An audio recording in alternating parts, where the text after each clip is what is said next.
Fala aí galera, aqui quem fala com vocês é o Felipe do canal Futebol de Botão. Antes de mais nada eu peço a vocês que deixem o seu like aí, se inscrevam no canal, compartilhem os vídeos nas suas redes sociais.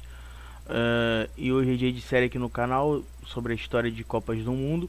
Hoje vamos falar da Copa do Mundo FIFA de 1970, que foi a nona edição da Copa do Mundo FIFA, que ocorreu de 31 de maio até 21 de junho.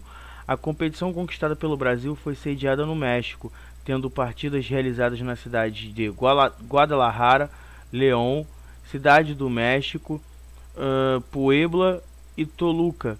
16 seleções nacionais foram qualificadas para participar desta edição do campeonato, sendo 9 delas europeias, como União Soviética, Bélgica, Itália, Suécia, Inglaterra, Romênia, Tchecoslováquia, Alemanha Ocidental e a Bulgária. 5 americanas, como México, El Salvador, Uruguai, Brasil e Peru, uma asiática, Israel, e uma africana, Marrocos. As seleções de El Salvador, Israel e Marrocos faziam sua primeira participação na competição. A edição teve uma grande goleada, que foi do México sobre El Salvador pelo placar de 4-0. A Copa contou com grandes jogadores como Lev Yashin, da União Soviética, Sepp Maier, Gerd Müller, Siller, Karl-Heinz Schnellinger, Franz Beckenbauer e Wolfgang Overhardt, da Alemanha Ocidental, Dino Soff, Giacinto Facchetti, Roberto Rossato, Sandro Mazzola, Luigi Riva, Gianni Rivera e Roberto Bonicenha, da Itália, Gordon Banks, Bob Moore, Geoff Hurst, Martin Peters e Bob Charlton, da Inglaterra, Teófilo Cubillas, do Peru, Marzukiewicz e Pedro Rocha, do Uruguai, Pelé, Jairzinho, Tostão, Rivelino, Gerson, Clodoaldo, Piazza e Carlos Alberto Torres, do Brasil. Esta Copa ficou marcada por vários lances geniais de Pelé que não terminaram em gol, como uma cabeçada defendida pelo goleiro Gordon Banks e que ficou conhecida como a defesa do século. O chute diante do meio de campo contra o goleiro Victor, da Tchecoslováquia, que ficou conhecido como o gol que o Pelé não fez, e além de um drible de corpo, o mais conhecido como o drible da vaca, contra o goleiro uruguaio Marzukiewicz. Numa das semifinais desta Copa, ocorreu o chamado Jogo do Século, disputado entre as equipes da Alemanha Ocidental e da Itália. A partida permanecia 1-0 para a Itália até os 90 minutos, quando Karl-Heinz Schnellinger empatou a partida e levou a decisão para a prorrogação. Nessa prorrogação, ambas as seleções protagonizaram uma sucessão de viradas de placar, até que a Itália firmou a vitória em 4-3. Esta partida é tida como a primeira e única em todas as Copas do Mundo a ter 5 gols feitos na prorrogação. Além destas equipes, uma das seleções favoritas era o Brasil, que, embora tenha tido um retrospecto ruim em 66, montou uma equipe repleta de estrelas como Pelé, Jairzinho, Tostão, Rivelino, Gerson, Clodoaldo, Piazza e Carlos Alberto Torres. Nesta edição, o Brasil venceu todos os jogos das eliminatórias e da Copa. Esta equipe mostrou ser uma das mais eficientes de todos os tempos e foi considerada a melhor de todos os tempos. A final desta edição foi disputada pelo Brasil, obviamente, que havia eliminado o Uruguai e o Peru, e a Itália, que eliminaram a Alemanha Ocidental e o México. Mas eu vou falar da final mais pra frente, tá? Antes de eu falar eu vou falar agora da escolha das sedes, mas eu quero falar também sobre como o Brasil chegou para essa Copa do Mundo, que é muito importante, porque o Brasil vivia ditadura militar e teve muitos problemas, apesar do timaço que ele montou para a Copa do Mundo, para ir para a Copa do Mundo jogar o seu futebol, tá? E problemas na comissão técnica, para ser mais exato, quando o Brasil tinha como seu comandado o treinador já falecido João Saldanha, e depois foi trocado misteriosamente pelo Zagallo, Mário Jorge Lobo Zagallo, tá? Porque o Saldanha, o saudoso João Saldanha, ele não queria que interferissem no time que ele ia mandar para a Copa do Mundo, sendo que a antiga CBD, a atual CBF, queria alguns jogadores no elenco da Copa do Mundo. E eu vou trazer isso um pouquinho mais para frente para vocês depois, tá? A escolha da sede ficou na disputa entre Argentina, Austrália, Colômbia, Japão, México e Peru. que foram considerados para serem anfitriões da Copa do Mundo de 70. O México foi escolhido durante as Olimpíadas de Tóquio como a nação sede através de uma votação no Congresso da FIFA em Tóquio, em 8 de outubro de 64, vencendo a única outra proposta apresentada pela Argentina. O fato de a cidade do México ser a sede dos Jogos de 68 pesou favoravelmente. O país já teria estrutura suficiente para bancar uma Copa. A altitude quase atrapalhou o desejo mexicano, mas o torneio tornou-se a primeira Copa do Mundo sediada na América do Norte e a primeira a ser realizada fora da América do Sul e Europa. 16 anos depois, o México se tornaria o primeiro país a sediar a Copa do Mundo FIFA pela segunda vez, no evento de 86, mas isso é vídeo para a Copa de 86, tá? Depois que o país anfitrião original, a Colômbia, desistiu por problemas financeiros, porque a Copa do Mundo ia ser na Colômbia, só que ela de última hora acabou desistindo, então o México virou o anfitrião, tá? A Copa de 2026 pela terceira vez terá o México como sede, compartilhada com os Estados Unidos e Canadá, vencendo Marrocos por 134 votos a favor contra os 65 votos, na eleição realizada pela FIFA no dia 13 de junho de 2018. Só para deixar claro, vai ser a segunda Copa do Mundo compartilhada na história das Copas, tá? Porque a primeira tinha sido em 2002, quando o Japão e Coreia do Sul dividiram as sedes da Copa de 2002. E agora não vai ser 2 países e sim 3, como o próprio México, Estados Unidos e Canadá. As eliminatórias, vamos às eliminatórias, passar rápido pelas eliminatórias, que foi um total de 75 times que se inscreveram para as eliminatórias. Notáveis equipes como Portugal, França, Hungria, Argentina e Espanha falharam em obter a classificação. Enquanto isso, Marrocos tornou-se a primeira seleção africana a participar das finais da Copa desde a Segunda Guerra Mundial. É porque assim, finais que a gente fala, é porque o que acontece, vou explicar para quem não entende direito. É porque a FIFA considera as eliminatórias como a primeira fase da Copa do Mundo, sendo que a segunda fase é a fase de grupos e a terceira fase é o mata-mata, tá? Então eles colocam finais como se fosse a fase de grupos já, a fase de grupos. Então vamos à fase final, que é a primeira fase, como eu expliquei para vocês. A Copa de 1970 foi, como de costume, precedida por disputas sobre sua organização. Esta Copa foi a primeira a ser televisionada em cores. Porém, para que as transmissões se encaixassem melhor nas programações da televisão europeia, algumas partidas começaram ao meio-dia. Esta foi uma decisão impopular entre muitos jogadores e treinadores por causa do intenso calor no México neste período do dia. Isso viria a voltar a acontecer, por exemplo, na Copa dos Estados Unidos, onde a própria final foi disputada no horário de meio-dia, que era um calor terrível que estava torrando os miolos dos jogadores. Isso à época, é claro. O formato da competição permaneceu o mesmo da Copa anterior. 16 equipes classificadas divididas em 4 grupos, com 4 que se enfrentariam em turno único. Os 2 primeiros colocados se classificariam para as quartas de final. Porém, pela primeira vez nas Copas, o critério de desempate no caso de igualdade de pontos na fase de grupos era o saldo de gols, e não mais jogos de desempates e gols a favor. E se 2 ou mais times tivessem o mesmo saldo de gols, o desempate se daria por sorteio. Se uma partida das quartas ou das semifinais resultasse num empate após a prorrogação, também haveria sorteio para definir a equipe classificada. Naquela época ainda não havia disputa por pênaltis. Pela primeira vez, substituições foram permitidas em Copas do Mundo. Lembra quando eu falei em Copas anteriores que jogadores, por causa de agressões físicas, tinham que deixar o campo e não poderiam ser substituídos? Como foi o caso de Pelé, por exemplo, na Copa de 66. Só para dar um exemplo, na Copa anterior, então, nessa época começou a ser permitido substituições, tá? Cada time poderia fazer até 2 alterações durante o jogo.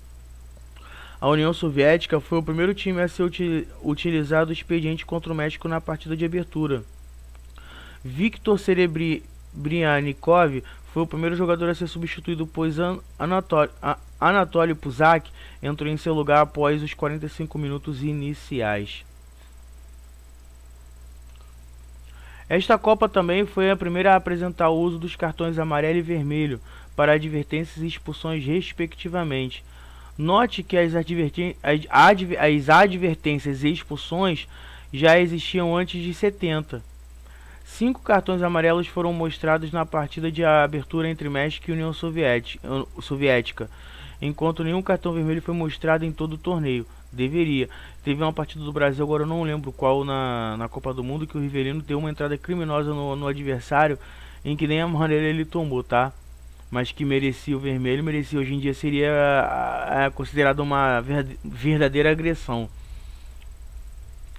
A controvérsia cercou a Copa antes mesmo que uma bola fosse chutada. Bob Moore, capitão da seleção inglesa, foi acusado de roubo a uma joalheria e subsequentemente preso na Colômbia, onde o time fazia um amistoso pré-Copa. Ele foi solto temporariamente para poder jogar a Copa e depois as acusações foram discretamente retiradas. Sendo que quando teve essas acusações, a Inglaterra, no caso, ficou muito mal o ambiente para eles ali dentro, porque muitos achavam que de fato o Bob Moore tinha roubado essas joias. E ele mesmo chegou ao público a dizer que não precisava disso porque ele tinha dinheiro para comprar se as quisesse. Então, infelizmente, para a Inglaterra, ela já entrou dentro de campo com esse ar negativo, vamos colocar assim, porque havia muito desconfiômetro sobre os princípios de Bob Moore, tá? Não estou aqui entrando no caso para julgá-lo se ele era culpado ou não. Só é um adentro da história, isso é uma informação, tá? O grupo 2 apresentou exatos 6 gols em 6 jogos com... Aliás, perdão, no grupo 1, os donos da casa não decepcionaram sua torcida e se classificaram junto com a União Soviética, ainda que houvesse algumas controvérsias nas vitórias mexicanas de 1 a 0 sobre a Bélgica e de 4 a 0 sobre El Salvador. Agora sim, no grupo 2, apresentou exatos 6 gols em 6 jogos com Itália, atual campeã europeia, e Uruguai, atual campeão sul-americano, prevalecendo sobre Suécia e a surpreendente seleção de Israel. Após uma série de partidas pouco empolgantes desse grupo, porém acabaria saindo dois dos 4 semifinalistas. Os primeiros grandes momentos desta memorável Copa do Mundo ocorreram no grupo 3, no qual o bicampeão Brasil e a defensora do título Inglaterra se somaram às fortes equipes europeias da Tchecoslováquia e Romênia. Na revanche da final da Copa de 62, os brasileiros começaram perdendo para os tchecoslovacos, mas conseguiram reagir e acabaram por vencer a partida por 4 a 1. Pelé marcou um dos gols, mas o lance dele que ficaria marcado para sempre nesta partida foi a tentativa efetuada do meio de campo que quase bateu o goleiro Ivo Victor. A bola passou rente à trave. A bola bateu na trave. O choque de campeões entre a seleção canarinha e o English Team atendeu às expectativas. O lance mais célebre desta partida foi a forte cabeçada para o chão de Pelé, que não atingiu o gol por conta de uma impressionante defesa de Gordon Banks, que conseguiu colocar sua mão por baixo da bola e mandá-la por cima do travessão. No fim, foi um gol de Jairzinho que sacramentou a vitória dos brasileiros, que é pela contagem mínima. Na última rodada, a Romênia impôs dificuldades ao Brasil, mas o time de Zagallo acabou vencendo por 3 a 2. A Inglaterra também passou a segunda fase, batendo os romenos e os tchecoslovacos pela contagem mínima. Só um adentro é que o Jairzinho, ele até hoje é o único jogador em Copas do Mundo a ter marcado pelo menos um gol em cada jogo disputado. Ou seja, ele foi o único jogador a marcar pelo menos um gol em todas as partidas que disputou em uma edição de Copa do Mundo. Nenhum outro jogador conseguiu esse feito histórico. Há quem diga que hoje em dia tem 7 partidas e que na época eram apenas 6, mas não importa, ele marcou nas 6 que disputou. Se tivesse 7, talvez marcaria nas 7 ou não, mas o fato está aí, que ele marcou nos 6 jogos que disputou pelo menos um gol na Copa do Mundo. Ele ficou até conhecido como Furacão da Copa, o Jairzinho, por causa disso. No grupo 4, o Peru, com seu estilo ofensivo, conseguiu uma importante vitória contra a Bulgária por 3 a 2. Lembre-se do que eu falei da Bulgária. A Bulgária só foi vencer um jogo de Copa do Mundo em 1994. E em 94 eu vou dar muita ênfase a essa seleção da Bulgária, que só então perdia, era saco de pancada para todo mundo. Após estar perdendo de 2-0 no intervalo, o Peru, no caso, a Bulgária venceu o jogo por 2-0 e o Peru conseguiu virar o jogo para 3-2. Marrocos começou bem sua primeira partida contra a Alemanha Ocidental na Copa do Mundo, saindo na frente. Mas os alemães conseguiram a virada por 2-1. Os alemães também começaram atrás contra os búlgaros, mas um hat-trick de Gerd Müller ajudou na virada, que acabou em 5-2. Müller marcou mais um hat-trick na última rodada com o placar de 3-1 dos alemães contra os peruanos. No fim, o Peru acabou avançando junto com a Alemanha Ocidental, pois havia vencido o Marrocos por 3-0 com 3 gols em 11 minutos. Vamos à segunda fase. Nas quartas de final, uma transformada Itália bateu o México por 4-1 de virada. Os donos da casa saíram na frente com o gol de José Gonçalves, mas Gustavo Penha marcaria um gol contra, empatando a partida antes do intervalo. A Itália dominou o segundo tempo. 2 gols de Luigi Riva e um de Gianni Rivera trouxeram o jogo ao seu placar final. Em Guadalajara, o caminho do Peru acabaria com a derrota de 4-2 para o Brasil após uma partida que demonstrou 2 times ofensivos. A partida entre Uruguai e União Soviética permaneceu sem gols até 5 minutos antes do fim da prorrogação, quando Victor Espárrago conseguiu arrancar um gol e classificando os sul-americanos. A última quarta de final foi uma revanche da final da Copa anterior entre Inglaterra e Alemanha Ocidental. Produziu uma das grandes partidas da história das Copas. A Inglaterra sofreu um duro golpe antes do jogo, quando Gordon Banks sofreu severas dores no estômago. Seu reserva Peter Bonnet assumiu a posição, e no começo do segundo tempo os ingleses lideravam o placar por 2-0, e o jogo apresentava já estar decidido. Porém, a Alemanha marcou com Franz Beckenbauer no minuto 68, e em pânico o técnico inglês Alf Ramsey decidiu substituir Bob Charlton. Sem Charlton, a Inglaterra não conseguia mais se firmar na partida e não conseguia conter os incessantes ataques alemães. A 8 minutos do fim, Siller cabeceou para marcar o gol de empate. A Alemanha Ocidental agora era a dona do jogo e na prorrogação, com um erro de Bonnet, Gerd Müller marcou o gol da vitória, impossibilitando a defesa do título por parte dos ingleses. As semifinais apresentaram 4 times que já haviam vencido a Copa no passado. Brasil contra o Uruguai, numa revanche da partida final da Copa de 50, e Itália contra a Alemanha Ocidental. No jogo entre os sul-americanos, o Brasil conseguiu bater o Uruguai por 3-1 de virada. Esta partida apresentou mais um brilhante lance de Pelé. Com a posse de bola dentro da área, ele conseguiu ficar frente a frente com Mazurkiewicz. E sem tocar a bola, ele passou à esquerda do goleiro. Pelé correu para o outro lado, para o lado direito no caso, pegando a bola com um gol vazio à sua frente. O zagueiro Anchieta não conseguiu tirar a bola, mas Pelé não conseguiu marcar por muito pouco. A semifinal, composta pelos europeus, é tida por muitos como o melhor jogo da história das Copas do Mundo. A Itália saiu na frente aos 8 minutos com o gol de Roberto Bonicenha, após uma bela jogada de 1-2 com Luigi Riva. A Alemanha Ocidental pressionou em busca do empate pelo resto do jogo, até o final, quando Schneidlinger, que jogava na equipe italiana do Milan, marcou o gol de empate nos acréscimos. Na prorrogação, o Gerd Müller virou a partida para os alemães no minuto 94, e Tarcísio Burgnis empatou novamente. No minuto 104, Riva marcou o terceiro gol italiano sob a meta de Sepp Maier, mas Müller, uma vez mais, marcaria 6 minutos depois.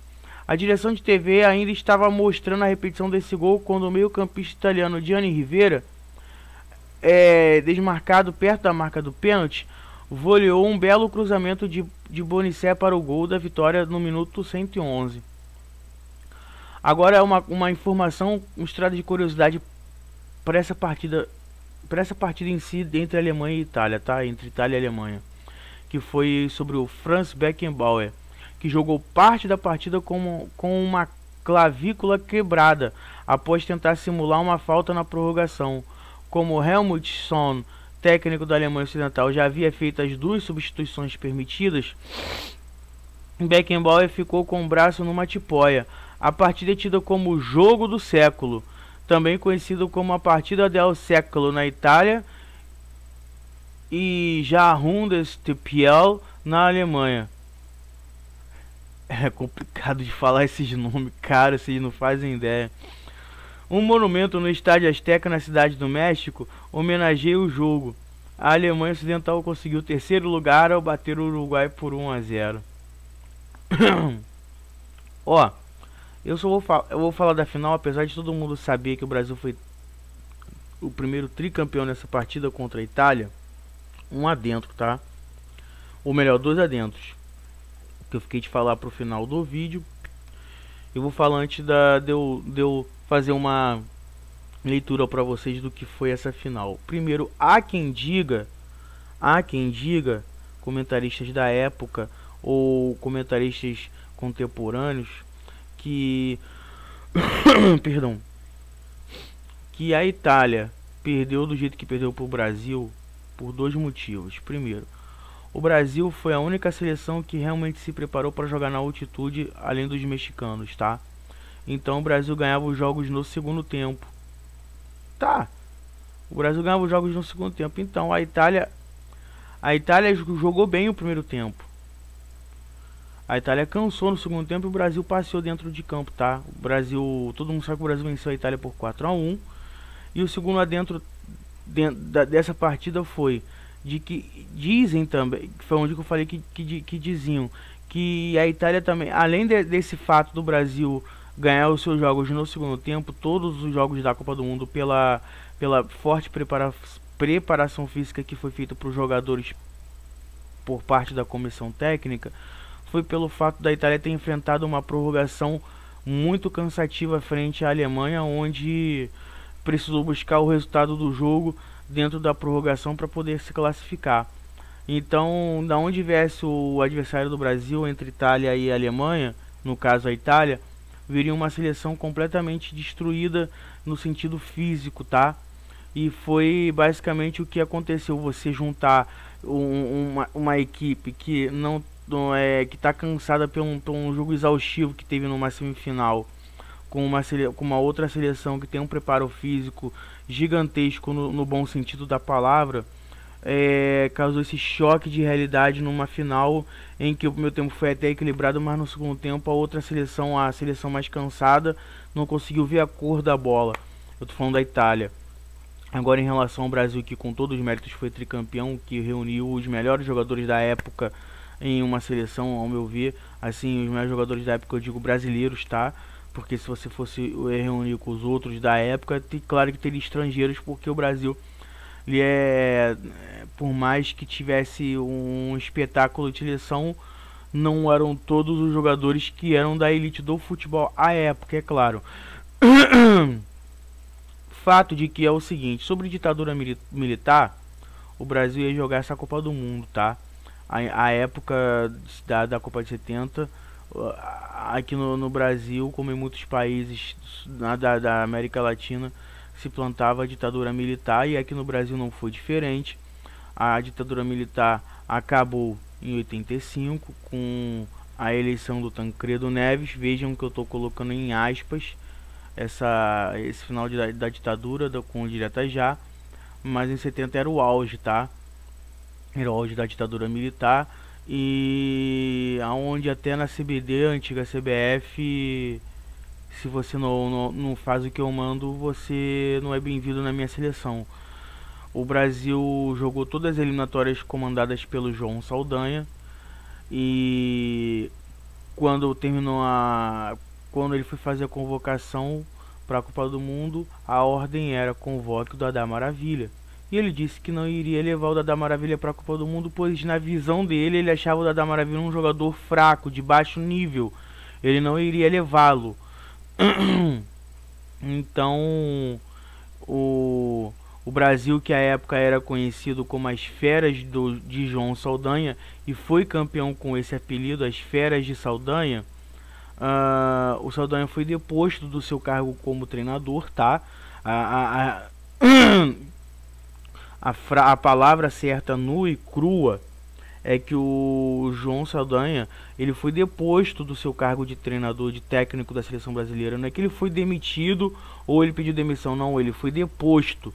Ele foi deposto. E o Zagallo, que era visto à época como a figura da seleção brasileira, que ele ia fazer o que a gente queria. Eu não estou falando que o Zagallo era a favor ou contra a demissão do Saldanha, mas foi ele o nome escolhido, o nome que eles queriam, e o Zagallo concordou em convocar o Dadá Maravilha para a Copa, que era a única imposição que estavam botando a ele, e ele levou o Dadá Maravilha para a Copa, sendo que o Dadá nem jogou aquela Copa do Mundo, para ser sincero com vocês. Se vocês puxarem a ficha do jogo, vocês vão ver que o Dadá Maravilha, ele foi campeão do mundo por estar no elenco, tá? Porque o time base não era com o Dadá Maravilha como titular. Ele levou vamos botar assim, por levar. É isso que eu queria falar com vocês sobre os adentros, né? As curiosidades e informações sobre a seleção brasileira e a final em si. A final em si dessa Copa do Mundo, tá? Na final, o Brasil, ele até saiu na frente com o Pelé, cabeceando um cruzamento de Rivelino no minuto 18. Porém, o Roberto Bonicet empatou para os italianos após falha da defesa brasileira. Gerson bateu um forte chute para o segundo gol e ajudou na marcação do terceiro, com um lançamento de falta para Pelé, que cabeceou para Jairzinho. Pelé finalizou sua grande performance saindo da marcação da defesa italiana e assistindo Carlos Alberto Torres no flanco direito para o gol derradeiro. O gol de Carlos Alberto, após uma série de passes da seleção brasileira da esquerda para o centro, é considerado pela BBC o gol mais bonito de todos os tempos dos 11 jogadores do time brasileiro, que 10 deles tocaram na bola antes do gol. Só um detalhe, eu vou ver se eu conseguir achar o vídeo desse gol específico, o quarto gol da seleção brasileira contra a Itália.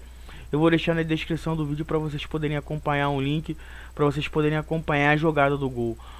Foi para mim o maior gol técnico de um time de futebol, tá? Eu não falo nem de seleção, de um time de futebol. Eu acho que parecido, chegou próximo, não igual, foi o gol da seleção brasileira de 2005 na final da Copa das Confederações contra a Argentina, na final da Copa das Confederações. Tá? E da Holanda de 74 contra a Alemanha na final da Copa, que na saída de bola eles começaram a tocar e fizeram o gol. Mas isso é vídeo para a próxima Copa do Mundo de 74, o próximo vídeo, logo em seguida eu vou falar disso também. Eu vou procurar deixar o vídeo do primeiro gol da Holanda, tá? Que era comandado por Cruyff e companhia, mas é vídeo para a Copa de 74. Mas só para deixar avisado aqui vocês que eu vou tentar achar aí o link para deixar na descrição do vídeo para vocês, tá bom? A vitória consagrou o Brasil como a primeira equipe a conquistar 3 títulos na história das Copas. Com sua terceira vitória após 58 e 62, o Brasil pôde reter a posse da taça Jules Rimet permanentemente. Ironicamente, ela seria roubada em 83 enquanto estava em exposição no Rio de Janeiro e nunca foi recuperada.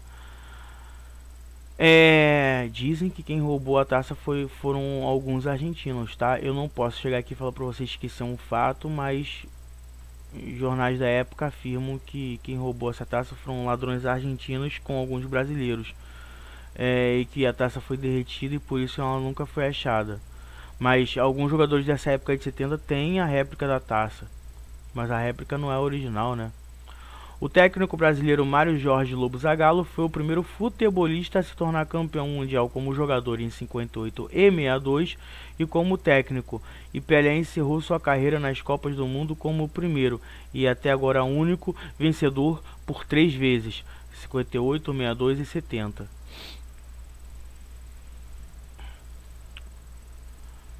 Jairzinho marcou pelo menos um gol em cada um dos 6 jogos do Brasil. No primeiro jogo contra a Tchecoslováquia ele marcou 2, um feito que até agora não foi repetido. O artilheiro do torneio foi Gerd Müller, da Alemanha Ocidental, com 10 gols. Müller conseguiu marcar hat-tricks em 2 jogos consecutivos, contra a Bulgária e contra o Peru, ainda na fase de grupos. A mascote oficial da Copa do Mundo foi Juanito, um garoto vestindo o uniforme da seleção mexicana e um sombreiro. Agora vamos às sedes, né? 5 das cidades sediaram o torneio, das cidades mexicanas sediaram esse torneio. A cidade de Guadalajara, com o estádio Jalisco, com capacidade para 62.384 pessoas. León, em México, o nome do estádio é esse mesmo, Nou Camp, não é Camp Nou, como é em Barcelona, e sim Nou Camp, com capacidade para 33.943 pessoas. Na cidade de México, o estádio Azteca, com capacidade para 115.500 pessoas, foi o estádio da final. O Puebla de Zaragoza, com o estádio Cuauhtémoc, com capacidade para 46.912 pessoas, e a cidade de Toluca, com o estádio Nemesio Diaz, com capacidade para 27.000 pessoas. Era o estádio mais acanhado dessa Copa do Mundo. Vamos ver aqui as premiações primeiro, antes de mostrar. Não, vamos mostrar primeiro as partidas como foi. Vamos lá. Como eu sempre digo aqui para vocês nos vídeos do canal, eu não coloco cabeça de chave e como foi sorteado os grupos, assim como ficou a classificação final de cada grupo. Então vamos lá: União Soviética em primeiro com 5 pontos, o México em segundo com 5 pontos. Nos gols marcados, a União Soviética ficou em primeiro lugar, com Bélgica em terceiro no grupo e El Salvador em último com nenhum ponto. México e União Soviética empataram por 0 a 0. A Bélgica venceu por 3 a 0 El Salvador. Na segunda rodada tivemos União Soviética 4, Bélgica 1, México 4, El Salvador 0. E na última rodada a União Soviética venceu o El Salvador por 2 a 0 e o México derrotou a Bélgica por 1 a 0. No grupo 2, a Itália se classificou em primeira com 4 pontos, seguido por Uruguai com 3. A Suécia foi eliminada pelos critérios de desempate, porém também ficou com 3 pontos em terceiro lugar. E Israel, que ficou com 2 pontos na lanterna do grupo. O Uruguai derrotou Israel por 2 a 0. A Itália venceu a Suécia por 1 a 0. O Uruguai empatou com a Itália por 0 a 0 e Israel empatou com a Suécia por 1 a 1 na segunda rodada do grupo. Na rodada derradeira, a Suécia venceu o Uruguai por 1 a 0 e a Itália empatou em 0 a 0 com o Israel. No grupo 3, o grupo do Brasil, que se classificou em primeiro com 6 pontos, né? Com 6 pontos, ainda tinha a Inglaterra com 4 em segundo, a Romênia, que ficou em terceira com 2 pontos apenas, e a Tchecoslováquia, que ficou em último com nenhum ponto. A Inglaterra venceu a Romênia por 1 a 0. O Brasil goleou a Tchecoslováquia por 4 a 1. A Romênia venceu na segunda rodada a Tchecoslováquia por 2 a 1 e o Brasil venceu a Inglaterra pelo placar mínimo de 1 a 0.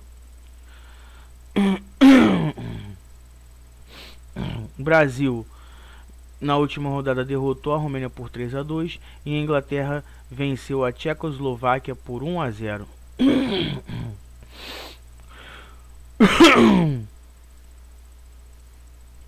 No grupo 4, a Alemanha Ocidental ficou em primeiro com 6 pontos, Peru se classificou em segundo com 4, a Bulgária ficou em terceiro do grupo com 1 ponto apenas, seguido de Marrocos na lanterna do grupo com 1 ponto também.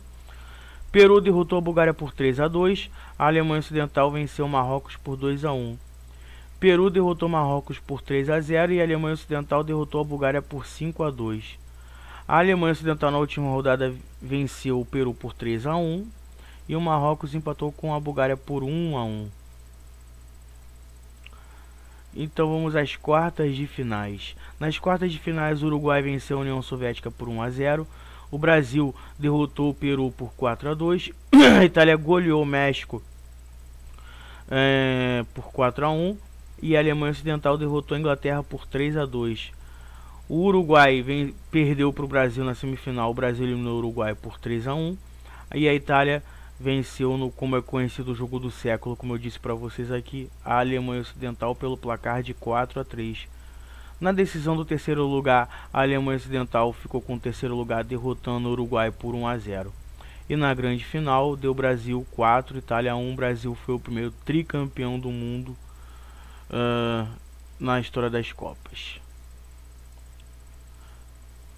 Vamos agora às premiações. A bola de ouro ficou com Pelé, a bola de prata com Gerson, a bola de bronze com Gerd Müller e o melhor goleiro foi o uruguaio Mazurkiewicz. Chuteira de ouro foi dada ao Gerd Müller, que foi o artilheiro da Copa, chuteira de prata ao Jairzinho, chuteira de bronze com Teófilo Cubidias e o troféu Fair Play ficou pro Peru. Agora a seleção do campeonato. Mazurkiewicz, o goleiro do Uruguai, foi o goleiro da Copa do Mundo, né? O uruguaio. Os zagueiros foi o Giacinto Facchetti, da Itália. Os defensores, no caso, Piazza, da seleção do Brasil. O alemão Franz Beckenbauer e o brasileiro Carlos Alberto Torres. Os meio-campistas dessa Copa do Mundo, da seleção da Copa, foi o Gerson e o Roberto Rivelino, da seleção brasileira, e o inglês Bob Charlton. E os atacantes, né, porque essa seleção foi formada pelo 4-3-3, seria, né, a seleção do campeonato, os brasileiros Pelé e Jairzinho e o alemão Gerd Müller. Essa foi a seleção do campeonato. O Brasil colocou 6 jogadores na seleção do campeonato, sendo que a Alemanha colocou 2, um a mais que a Itália, que só colocou o Facchetti, a Itália que foi a finalista da Copa do Mundo junto com o Brasil, vice-campeã, a Itália, mas só colocou um jogador na Copa. Então é isso, galera, espero que vocês tenham gostado do vídeo. Ficou bastante grande, quase 40 minutos de vídeo, beirando aí. Assim, eu peço muito vocês o like, isso me ajuda demais. Compartilhar os vídeos, ativarem o sininho do canal aqui para saber quando tem vídeo do canal, também vai ajudar demais. Eu espero de coração que vocês possam dar essa ajuda aqui pro Felipe do canal Futebol de Botão. Valeu, galera, até mais e fui!